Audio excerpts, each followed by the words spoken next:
guys? Welcome back to the Mike Force Podcast. It is, of course, your host, Mike G. Got a special episode for you today. Nothing positive to talk about. We're talking about this New York substation situation that took place today. By the time you're hearing this, it might be the following day, but it will be soon. And I want to talk about tactics in urban survival, things that you should pay attention to, and everyday carry, considerations, situational awareness, and the list goes on. One of the things that surprised me by this right now is I don't believe, as of right now, there's any deaths. Let me update you with some of the headlines as we transition from kind of this story into things that you could do to be best prepared in these circumstances, as well as answering your questions all about preparedness and potentially my life, whether that's mindset, rally, whatever. We'll get into that as well. So right now, here's what we know. 10 people were shot at a Brooklyn subway station this morning. Officials said at least 29 people were treated at nearby hospitals for injuries, none of which were life-threatening. Now, that is the part that kind of perplexes me. If you're listening to this on a podcast or you're watching me on YouTube, I want to demonstrate for you guys with especially Stop the Bleed on how to apply a tourniquet, which will be my upcoming podcast, but show you on like live, not live, but show you in real time the actual application of that via the YouTube. So if you're listening to this, please subscribe to the Mike Force Podcast, the Mike Force Podcast, because that's the reason it's beneficial to see the video over the audio, even though I'm going to make it audio friendly. You won't necessarily be able to apply it, but you'll get the gist of why it's important to stop the bleed and have the capability, most certainly, to stop the bleed. We also know that authorities said the suspect who remains at large put on a gas mask, deployed a gas canister, and then began shooting. The attack is not being investigated as an act of terrorism, but authorities have not ruled anything out. Like, what? Like, what the hell are you talking about? The investigation is not focusing the investigation as an act of terrorism. A guy puts on a mask, shoots gas canisters, and then begins shooting. That's terrorism. No matter what the ideology is. If it's radical whatever, that is a radical act of terrorism. So we should probably get that addressed. But anyways, the NYPD commissioner said, we're not rolling out anything. We have cell phone video from an eyewitness that shows the suspect that they're looking for a U-Haul van with Arizona plates allegedly connected to the shooting. I mean, how hard is it to find a U-Haul van in New York with Arizona-specific plates? Biden said 10 minutes ago on this update, we're not letting up until we find Brooklyn's subway shooting suspect. President Biden said on Tuesday that his administration won't be letting up until the suspect of this morning's shooting on a subway in Brooklyn is found. Biden brought up the incident during his opening remarks in a speech in Iowa. He said, my wife Jill and I are praying for those who are injured and all those touched by the trauma. And we are grateful for the first responders who jumped into action, including civilians who didn't hesitate to help their fellow passengers to try to shield them. The president said his team is in touch with New York City's mayor, blah, blah, blah. Eyewitnesses described the chaotic scene after the subway shooting. Nobody was expecting it. Yeah, you think? Nobody expects acts of terrorism, active shooters, mass casualties, catastrophe, especially in a rapid, accelerated timeline. After walking up to the bloody aftermath of a shooting in the New York subway, photojournalist Derek French tells CNN he stepped in and leveraged his Red Cross first aid training to help victims. Good on him. Moving towards the front of the train, he noticed the platform getting significantly less crowded, but significantly more smoky. Then he saw a pool of blood and victims nearby. At first, French said he thought he had been stabbed. They had been stabbed, but soon realized they'd been shot. He snapped a few photos and said he put his camera bag down and went to help 4 victims. Look, here's what I want to make. I want to make some general observations about this. When you look at 10 people shot, 16 injured, which it could have been the stampede, it could have been numerous other injuries outside of the gunshot wounds, and nobody died. Immediately, I think my brain defaults to 5.7 because I know the 5.7 round at high velocity is known for doing a lot of damage, especially injury, but not having a lot of success in penetration and terminal ballistic damage on the on people, on obstacles, etc. There are some pictures that have come out that said that show and demonstrate people applying first aid to each other, and I'm going to talk about those here in a second. The investigators are looking for a U-Haul van with Arizona plates in connection with it. The emails do not spell out how the van is connected to the shooting, but according to the New York City officials, the U-Haul is allegedly connected to Tuesday's shooting, and the NYPD emails viewed by CNN. In the emails, top commanders shared a stock image of a white U-Haul cargo van, asking officers to be on the lookout for a similar van with Arizona plates Alpha Lima 31408 that authorities believe is connected with the subway shooting in which 10 people were struck by gunfire. The emails were widely sent to NYPD officers and detectives, and one directive: officers were instructed if they come across a U-Haul and it is occupied, they should take extreme precautions and attempting to stop it, adding that if the van is unoccupied, to notify commanders. At least 29 people hospitalized in connection with the subway shooting comes from information from local hospitals, which is contradictory to the what I just stated in the headline. At least 29 people have been hospitalized in connection with the Brooklyn subway shooting. 21 patients were admitted. 10 have since been discharged. 5 patients were admitted and told they were treated for smoke inhalation and had been released. 2 patients with gunshot wounds remain hospitalized in one specific hospital. Investigators are using cell phone video from eyewitnesses that show the shooting suspect, likely with a mask, likely with a construction vest of some kind. Dangerous set of circumstances here. Let me get to the pictures, which you can't see, obviously, if you're listening to this podcast, but there is a few photos, including a smoke-filled subway shot of a gentleman bleeding out from his leg, and then Good Samaritans, responsible citizens, applying pressure and first aid to their particular wounds. Now, I got a myriad of questions centered around this entire circumstance, and I actually want to address some of those today. There's 2 of them that came in. One says, "Hey, Mike, big fan of yours. I'm out in New York City. This happened not too far away from me." Excuse me while I drink some coffee. I'm sorry. It said, "This happened not far from me, and all I kept thinking about was your training videos. And if you have time, one day, I think many people like me would appreciate some more detailed advice on being aware and prepared in urban environments like this. I run a private chef business here in New York City, or else I would have been on the first train out of Dodge. I love my city, but I crave freedom more. Like so many others, my career keeps me here. I hope you get the message and can offer some insight." Well, let me read you in response to that question. Let me read you something.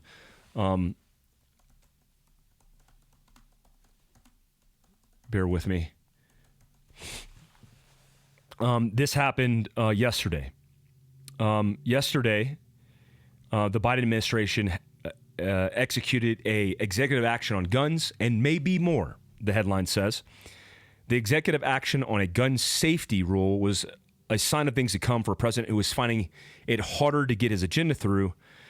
It was a big victory for President Joe Biden and supporters of gun safety rules, but it was also a kind of defeat. Americans can no longer legally buy or sell ghost guns, firearms that have no serial numbers and can be acquired without a background check.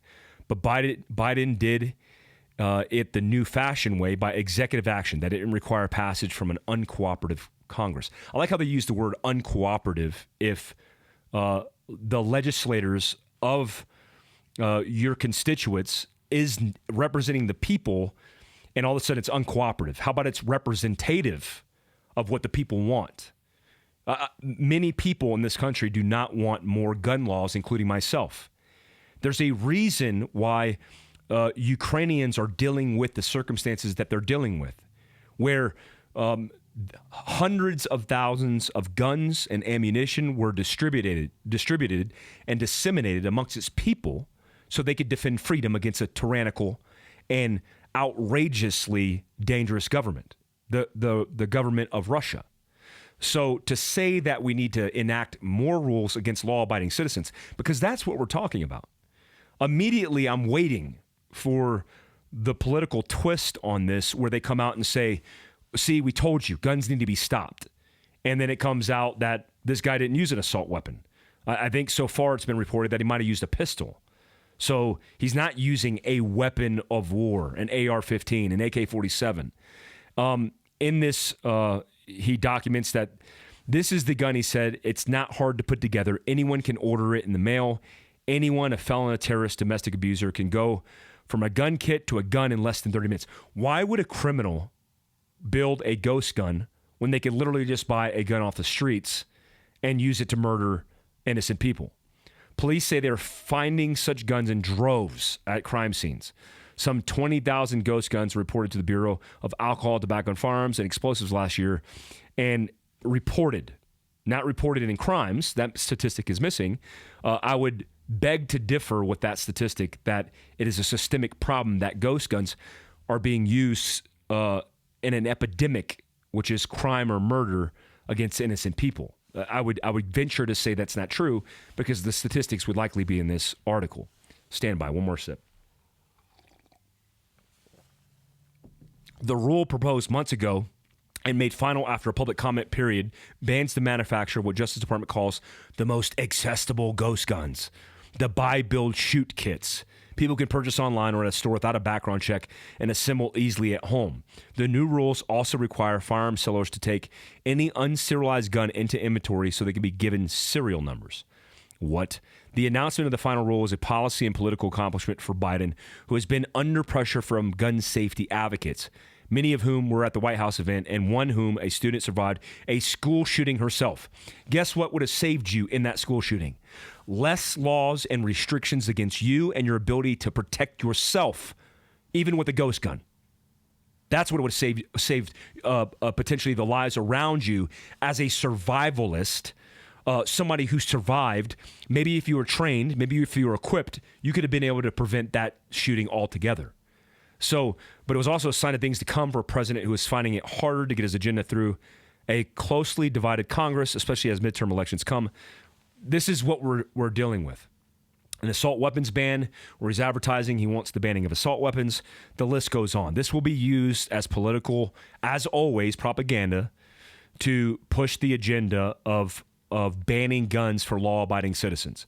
Your Second Amendment rights have nothing to do with sport shooting or hunting, and everything to do with the balance of powers behind tyrannical governments and them taking over by suppressing and oppressing the people that they are in charge of.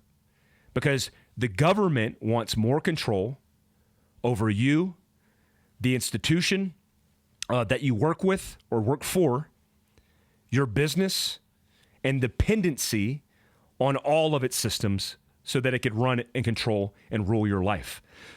That's what we're talking about here. Oh, man, it's insane. All right, let's move on to this question. So we got this idea of what's called urban survival. Now, urban survival is very different than rural survival because the considerations and the environment you're operating in are very different. Starting with the populace or the population. The amount of people in an urban area are much more convoluted, dangerous, because most of these catastrophes, whether man-made or natural, turn into man-made disasters. So a tornado rips through an urban city or an urban sprawl, destroying the infrastructure. What do you have? You have people desperate for resources because there's a limited amount of resources, and then they begin fighting over those same resources. So what do you do when you have a building, a tower that's magically engineered where people live in cubicles stacked on top of each other with no community, with no security protocols, dependent on very volatile infrastructure, supply chain systems, including sewage and waste, including water and electricity, including food and hygiene. This becomes the systemic problem with trying to navigate urban survival, because the best course of action for you in most cases is to break contact or bug out from that urban environment and have a plan. That would be my recommendation for this urban environment, and says, hey, I would have been on the first train out of Dodge, but what if the trains are shut down? What if the electricity is shut down? What if, because of the FEMA protocol for crisis response, dictates that we're shutting down these sources for people to panic and get off the X, and they want to have more control? What does that lead to? Well, it leads to chaos and calamity. So here's your first plan of action. The number one plan of action is to come up with multiple courses of action to break contact out of your urban area. That is trains, planes, automobiles, on foot, on a bike, on a bicycle, on a motorcycle, whatever it takes. You need to analyze geographically the terrain and determine your primary exfiltration route, your alternate exfiltration route, your contingency exfiltration route, and your emergency in that PACE plan, that beautiful contingency plan called the PACE plan. When you do that and you do runs or practices or rehearsals of those specific means of exfiltration, then you could literally see where the deficiencies lie. So let's just say you decide you're going to do it in a vehicle. Well, you should know historically, in especially natural disasters where people are panicking, especially trying to get away. Look, it happens in hurricanes where people over the weekend, because they know the hurricane's hitting on Sunday, they depart on Friday, and so does everybody else. So then you have back-to-back traffic, gridlock essentially, and then what happens when you're in gridlock when the hurricane rips through? You're in a very dangerous or volatile survival circumstance. So you look at the most probable course of action that leads to the best outcome. So if immediately I say, I'm going to take a car, but we know that's probably not the best course of action, especially when an immediate threat happens or immediate catastrophe happens, I might want to choose alternate rounds or alternate means of breaking contact. So that's the first, or that's the start point, right? So let's analyze this a little bit. Let's get a little bit in the weeds.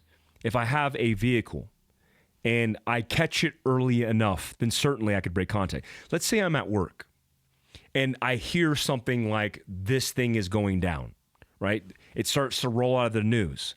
If I have the ability to get in my car and it's just me, or I could rendezvous or link up with my family and we can get on the road early ahead of traffic, then obviously that's a no-brainer. Let me take off this jacket, guys.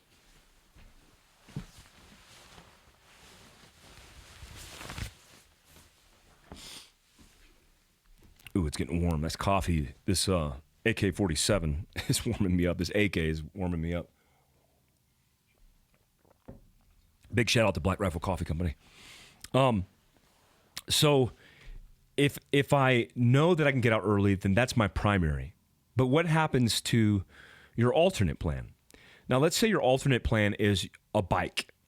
Well, that's an easy one for somebody who's single, who has access to a bike at all times, meaning you drive your bike to work, and then you could locate that and then pop smoke. You don't have animals, you don't have family, you don't have anything that you have to worry about that's loading you down or out. Also, the limitation in a bike is you need fuel, glycogen, to be able to fuel your body to provide the energy to pedal the wheel. And then how long can that last? Also, where are you breaking contact to? If you're in New York City and you break contact to, I don't know, Manhattan, to, wherever in the city, are you really away from danger? So the displacement has to be realistic, but also has to fit into the transportation means that you choose. So maybe it's a motorcycle, and maybe I have an extended fuel tank or range on my motorcycle that allows me to break contact for miles and miles, and then I could resupply along the way. The reason I want you to be comprehensive about this is because it matters. What matters are the attention to the details. Man, if you just haphazardly go, yeah. So my primary is just I'm going to use a car. Okay, what if your car has a quarter of a tank of gas in the parking lot and you're in gridlock? Well, what's your alternate? Well, my bike. Well, is your bike attached to your car? Where is your bike? Is it at home? Because that would be difficult to try to get to your home and displace and get into a bike and then displace. Ultimately, I just want you to have a plan, right? I want you to look at the subway metro stations. I want you to look at other different means of transportation exfiltrating you out of the area, and always have a plan to break contact on foot. I mean, I would advantageously use a bike, but do you have a go bag? You know, Fieldcraft Survival, my company sells, I don't have a mobility bag next to me. Let me grab something real quick, since this is the benefit of having the ability to see it on YouTube, but also hear it on audio.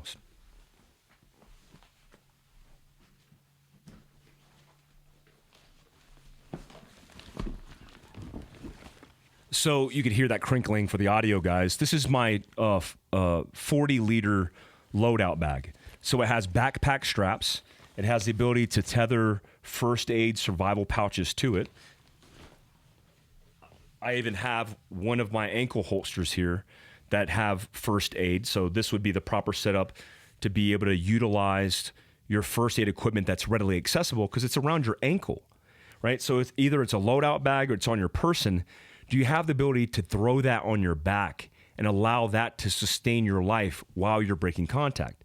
So that's why I always say, no matter what your exfiltration route out of an urban sprawl is in your bug out plan, you have to have readily accessible equipment, survival, first aid, and contingency equipment on you at all times. It doesn't have to be physically on you, but it could be in your car at work. It could be on your back in your backpack. It could be in your mobility bag inside your rig. Have the ability to take that, displace from what's being affected. Please, please, please do that. Okay? Let me get to the next question, because that was a tangent on the importance of having a bug out plan. The next question is, I'm sure a billion messages are coming in on the New York subway shooting. If you decide to address, can you include what you do in case of devices not detonated in the area? A lot of local news reports were coming out right away about that, and it had me curious. In a situation where providing triage to help others seems to be necessary, what would you do if the victim's casualties were in the same vicinity as an undetonated device?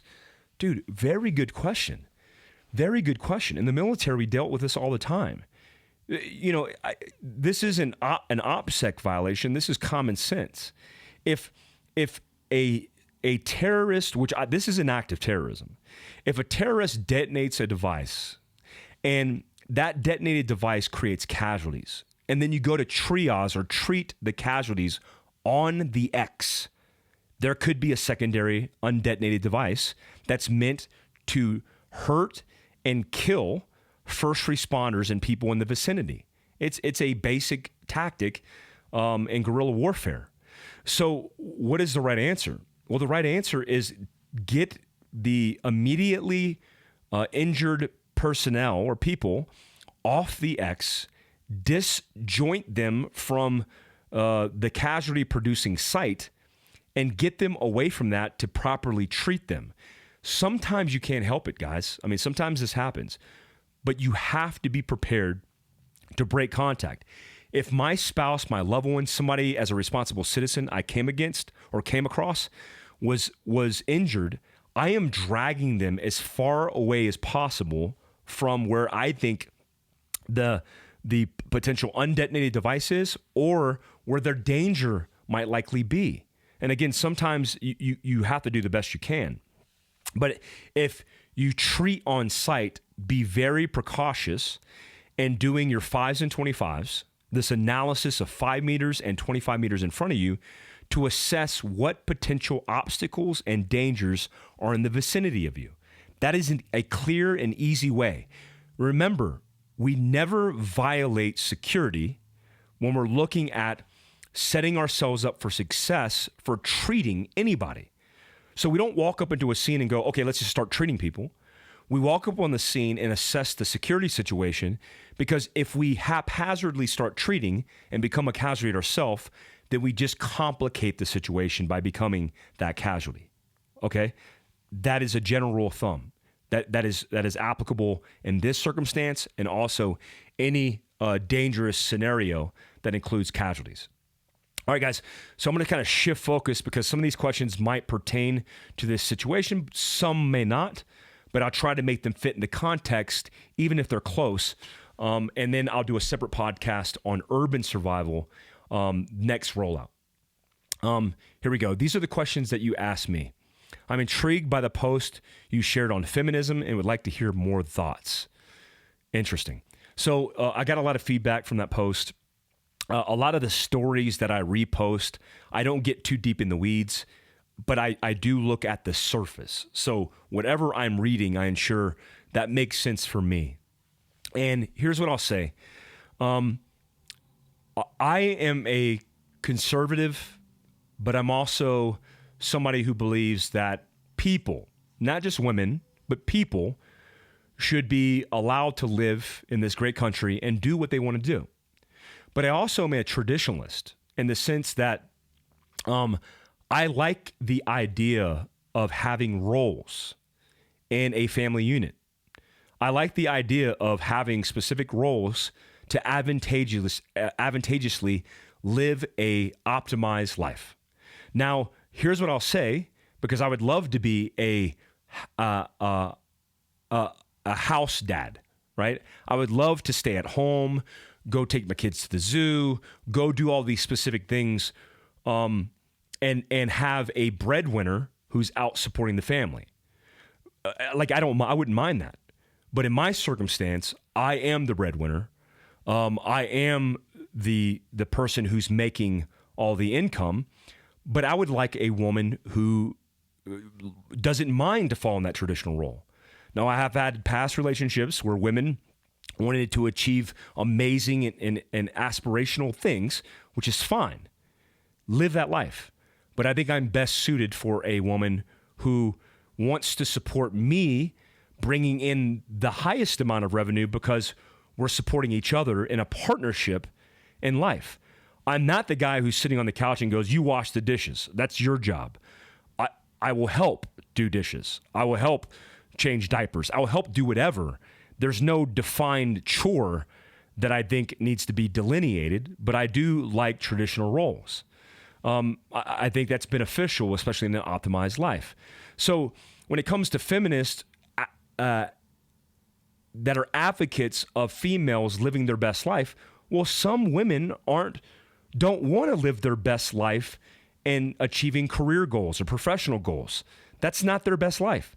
Some women are happy cooking, cleaning, providing, nurturing, loving their family, and that's okay. That is completely fine. In fact, I know, based on recent circumstances, that I'm best positioned for that type of role, which is why my past relationship did not work out, on top of other things. But I'm best suited for that kind of role. So that's my take on it. Favorite workout program? Well, I have many. Functional fitness is my favorite workout program. Like, I am very, very much a functional fitness kind of guy. I always have been in special operations, but I'm also a big dude. I mean, I'm 6'1", 240 pounds. When I was on active duty, let me take a sip of coffee, sorry. When I was on active duty, I was somebody who, even heavier set at 225, 230, could run in full kit up a mountain because I could carry, push, and pull my own body weight. But as I've gotten older, I want mobility. I want flexibility. Like this GBRS thing of these 20-minute mental health recovery walks, I've been doing that for years. I actually did it at Fieldcraft HQ in Prescott, Arizona, with my employees because it was something that kept me super healthy. And I love it. It's a good way to clear your mind, get the blood flowing, good for your metabolic health. It's just the way I like to live.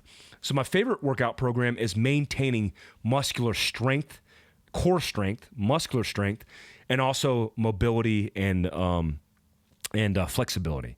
So I like Mountain Fitness or Mountain Tough is a new workout I've been doing on my phone because they have workouts with kettlebells, workout without weights. If I'm on the road, I'm using their routines. It's one of my favorite ones. It's Mountain Tough is super tough, but it's builds you for resilience and physical stamina and strength to get you prepared for that outdoor hunt and then so much more. SBR or an AR pistol, is it worth getting the tax stamp? No. Maybe a couple years ago it was worth it because the they were going through brace issues with like, hey, is this brace legal? And, for guys aren't familiar, or guys or gals who aren't familiar, a tax stamp would mean a piece of paperwork to the ATF, all of this legal backstop and bullcrap. I hate that. No offense to ATF agents because they're just doing their job, but the legislation is really silly. Because if you have a brace, which is basically a buttstock that breaks apart and you could fold it over your arm, that's a pistol, an AR pistol. But you literally use it as a buttstock. So silly, but I'm glad there's a workaround because I won't get an SPR. I'll only use AR pistols. F1, marry one, kill one. DJ, Evan, and Andy. So funny. So F1 is going to be DJ for sure. Handsome man. Marry one. I'm going to go with Andy because you wake up and do jiu-jitsu with him. You could do a podcast with him and look into his eyes. And then kill one. I don't like killing my friends, but if I had to kill one, it's I'm not even going to set that rule. I'm in Utah, man. I'm gonna marry both Evan and Andy, right? DJ's my side piece, but I could have more than one wife here. I'm allowed to do that in my rules. So yeah, Evan and Andy, they'd be good. We'd be good partners together, getting stuff accomplished, and a good fire team. We're actually going to San Diego real soon to do a jump trip. Super stoked about that, but yeah, for sure. Evan and Andy in the bed and DJ in the back alley. When are you making the tactical Tinder app? I made that as a joke, but I always thought that was a relevant thing that we need in this world. What I've realized is there are a lot of people in the world who want to find like-minded individuals. There's a lot of single people. If you're on Bumble or Tinder, it's kind of depressing. There's a crap ton of single people. But you never find, like, BLM, prime example. On dating apps, there's people who you can get the icon, even in Instagram, the icon, I don't want to say it like that, the icon in Instagram that says you're basically representing BLM. And there's a bunch of people who have the BLM thing on Bumble and all these dating apps, which boggles my mind. So you're promoting a Marxist movement that wants to abolish the family unit, totally desecrate and burn down to the ground our democracy, and has been statistically proven to be a violent organization that has not only burned down our cities in this country through riots, not protests, through riots, and also murdered over 24 people that are in line or associated with the violence from the protest. You're okay with representing that movement? That's a problem for me. So where are the people who have like values that I want to find? And maybe it's the tactical Tinder app.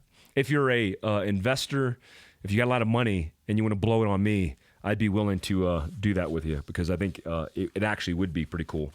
Even a preparedness dating app that would allow you to find people who are into preparedness. I know a lot of people that have been associated with my company who have met, good, bad, or indifferent, because there's been shit shows, because of the company, and then being brought together because they want to be better prepared, which I always think is a good thing. Adjustable gas blocks on serious use rifles, no. That's very easy for me. No. You don't want adjustable gas blocks. You will find a lot of issues with adjustable gas blocks and tuning. If it's a PSR rifle because you're using it to step it down or step it up, fine. On utilitarian war or battle rifles, no. Anything about guns, flashlights, gun EDC, do you carry a spare car battery? Yes, I do. I have a National Luna setup that is an inverter that charges off of my alternator and then feeds power to my accessories, including my fridge and all the other things that I plug and adapt. Why? Because I don't want my battery underneath my hood being used for accessories and then risking being stranded because I wasn't paying attention. So yeah, National Luna is the system that I use. That's an inverter and a spare battery that I could easily use to start the vehicle or swap out for a battery if my vehicle goes down. Do you carry spare parts in your go rig? If so, what parts? Depending on the rig, I do. One of the most catastrophic, two catastrophic things that have happened to me with vehicles on long duration travel. Maybe 2017, I drove my Dodge Ram 2500 diesel pickup truck from Arizona to the Canadian border on 1 tank of gas. And when I did that, the rim of my wheel cracked, and I could not stop it from leaking, and so it gave me a flat. Now, that wheel was forged and wasn't steel. The benefit of steel as a wheel is you could hammer the crap out if you have to. A cracked forged wheel, a aluminum alloy even, that's cracked, you will not be able to repair that in the field. So having a spare tire and spare wheel, a full-size spare tire and wheel, is crucial. Another thing that happened to me is my alternator went out in my Land Cruiser, which shut off all power, because that's the power means in which your battery is maintained, and running all your accessories through your alternator, which is recharging your system. When that goes, especially my Land Cruiser, everything else goes. So in my Land Cruiser, in my drawer, I have a spare alternator. And that's important. Maybe starters, maybe spark plugs and wires, maybe even oil. In my older cars, like my FJ80, which is a 1994 Land Cruiser, I have oil and coolant inside the back of that car. Why? Well, I don't want to be stranded on the side of the road in the middle of summer. That's why. So those are some of the things that I pay attention to. Going to basic at 30 with 11 X-ray with ambition to be a Ranger. Advice?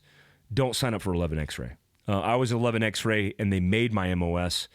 If you sign up for 11 Bravo with a Ranger option contract, which is option 40, then you're guaranteed. If I had to give you advice at 30, it's lower your expectations. Have some lowered expectations of the world that you're going to live, because you're going to think all this high-speed stuff, and then you forget the institution trains to the lowest common denominator. And if you're 30 years old, you're likely not the lowest common denominator. That 17-year-old straight out of high school might be. I was 17 when I went to basic training for the infantry, and I was babysitting 20-something-year-old dudes. So it just depends. What would you recommend someone focus on if they're about to enter 18 X-ray? Nothing. Spend time with your family, spend time with your friends, and focus on you, because the reality is you will get trained up through the Special Operations Preparation course a lot. You don't need to worry about anything. You'll go to basic, AIT, airborne school, SOPC, and then selection. They will get you trained up. Right now, focus on paying off debt, spending time with your family, and prepping. Just stay physically fit, and you'll be okay. How to find people to train with, not in a course, but groups actually training. Well, good thing for you, I have a group called American Contingency. Go to AmericanContingency.com. We have hundreds of groups throughout the country. We have membership and non-membership, 50,000 unpaid guys, 10,000 plus paid guys and gals who are community-based into a group that are working together to train together, to build contingencies together, to help themselves and not depend on the institution. Tomorrow in Heber City, we teach free resiliency courses, free responsible citizen courses that include resiliency. Tomorrow I'm teaching federal emergency management, including your own personal emergency management. And I want you to be prepped by prepping your community, your network, and yourself. I don't want you dependent on anybody. Come visit us in Heber City. Go to AmericanContingency.com, sign up, and meet people that you could actually train with. Another good source is your local gun range. One of my favorite ranges down in Provo is Ready Gunner, Neil and Casey, amazing and wonderful people. That's where I get all my guns from if I'm buying guns. Also, ammo, they got great deals on ammo, but go there, build relationships, and get to training. How can women increase their situation awareness when the kids are with us? A good question. Look, it is difficult around children to maintain situational awareness when all your focus is on their security. But that's also instinctive. There's a nurturing component where the mama bear of taking care of her cubs and also being vigilant to all the risk factors around you, the cars, the people, all these things that potentially can harm your children. You already have an innate ability to do that. The way that you clean up this and address it is through conscious and deliberate planning to prescribe the right routine in protecting your family. Let me give you an example. Before you get out of your vehicle at a store, how often do you check the mirrors? Probably not at all. Like, let's say you pull up in Walmart and you're getting out of your vehicle in a parking spot, in a parking lot in front of Walmart. What do you do as a protocol, a standard operating procedure in your behavior that you do every time? You probably don't have a protocol or an SOP. So I want you to create an SOP. Every time you pull into a parking slot, just like what you would do when you back up, I want you to look at your rear view, your side mirror left, side mirror passenger, and then look behind you and scan behind you before you unlock and open your door. Why? That's a point of exploitation because that's very routine. You're complacent. You're not paying attention to your environment. And the next thing you know, you're a victim of a crime. So that, in a nutshell, is how you should look at your entire pattern of life with your children throughout the day. So before you get out and pull your kids out of their car seat, you're doing that check. Just like you would do when you come up on your vehicle in the same parking spot. Don't walk up to that vehicle and just haphazardly get in. Walk up to the vehicle and see if there's any changes. Walk around the vehicle to see if there's anybody in the vicinity that could potentially be compromising your security. And then in that instance, it's the same idea of walking into a restaurant where when you walk through the front door, you scan left to right, looking at demeanor hits of things outside the pattern. Like, I'm not looking for the guy with the gun. I'm looking for the guy screaming. I'm looking for the noise and commotion. Those are things outside of the pattern that we don't often pay attention to because we're so dialed into what's going on in front of our feet and not so much what's going up and around our vicinity. I hope those help. All right, one more question, guys, and then we'll get on with it because I want to get this program for your commute. Last question.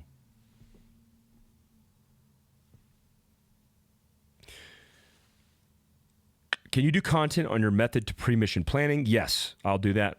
What times do you think lie ahead with the current political atmosphere worldwide? That's a good way to end this. If you're not preparing right now for the worst case scenario, you're wrong. What does that mean? Well, it means we are in a very volatile time in our history as Americans. We have the weakest president I've seen in my lifetime, and I've been on this earth for lots of decades. And for the first time as an entrepreneur who teaches preparedness, I'm actually concerned. Outside of COVID, outside of some of the economic issues that we were having, some of the socioeconomic issues, including BLM and Antifa, I'm concerned for our security as a nation because of the global fallout of definitive weakness as perceived by our adversaries. What do I mean by that? Well, on a world stage, we are the laughingstock of the entire world of nations. Under the UN, under NATO, we are the laughingstock. So if you're a superpower right now, your intelligence service, your military, you are thinking strategically, how do you defeat the American superpower? Well, there's economic ways, there's cyber ways, there's logistical ways, and all of those things will happen in the next 3 years because of the opening we've given them by demonstrating and executing weakness, not just by perception, but in our policy, in our position, in our inability to act or aggressively act in the wrong direction, and that's going to set us up for failure. Are you going to see World War III? I don't know at this point. I don't know. We're about to break all political ties with Russia completely, which opens Pandora's box for them taking advantage and us being in a position to have to potentially go to war. World War III. And that's scary because China is in bed with Russia, and Russia is in bed with a whole bunch of actors that are not friendly to the United States of America. How this will affect us is not only here in our society, both economically, but also our security, our national security overseas, and our embassies, and our relationships all over the world. So these are trying times for sure. What can you do? Well, you can vote these losers out. That's what you can do. You could also prepare yourself as an individual, for your family, and for your community. AmericanContingency.com. I recommend that first and foremost. Guys, I appreciate you. I wanted to get this rolled out before the end of the commute. If you're interested in my CBD, CBN products, I always plug the Wolf 21 because it's beneficial to me. We have sleep aids. This has changed my life. If you haven't noticed, I'm super fit now. I'm healthy and super handsome. I've gotten handsomer. If you're just listening to my voice, then you're probably like, who's this clown? But if you go on YouTube and subscribe in the notification tab, you'll be able to see my handsome face and leave grotesque comments about how handsome I'm not. And I encourage you to do that. Also, leave your questions below on the podcast, on the Mike Force podcast on YouTube, so I can get to those questions in the next podcast, which is going to be about urban survival for next week. Guys, I appreciate you. Be safe, stay alert, and please stay alive. Go train with us at fieldcraftsurvival.com and come build relationships with us at americancontingency.com. Until next time, peace out, guys.